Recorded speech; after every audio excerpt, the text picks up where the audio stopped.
CCTV ফুটেজে দেখা যায় ঢাকা মাওয়া এক্সপ্রেসওয়েতে পাশাপাশি হাঁটাহাঁটি করছেন তৌহিদ শেখ তন্ময় ও শাহিদা ইসলাম রাফা। এর কিছুক্ষণ পরেই শাহিদাকে গুলি করে হত্যা করে তন্ময়।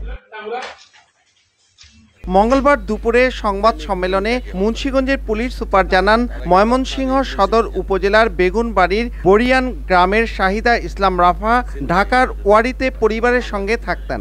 মাওয়ায় ইলিশ মাছ খাওয়ানোর কথা বলে শুক্রবার রাতে তাকে ফোন করে ডেকে নিয়ে যায় প্রেমিক তন্ময়। 2.5 মাসের অন্তঃসত্ত্বা শাহিদা বিয়ের জন্য চাপ দেয় শনিবার ভোরে ঢাকা মাওয়া এক্সপ্রেসওয়ের দোগাছি এলাকায় গুলি করে হত্যা করে পালিয়ে যায় তন্ময়।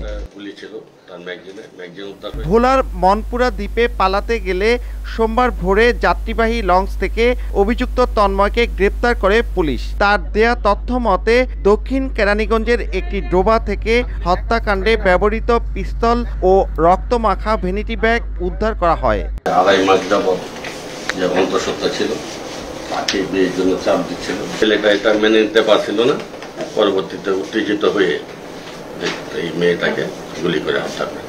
উদ্ধারকৃত বিদেশি পিস্তলটি গত 5 আগস্ট রাজধানীর ওয়ারি থানা থেকে লুট করা হয় বলে জানায় পুলিশ। নিহত শাহিদা ওয়ারিতে একটি বাসায় শিশুদের স্কুলে আনা নেয়ার কাজ করতেন। নাসির উদ্দিন উজ্জ্বল, সময় সংবাদ, মুন্সিগঞ্জ।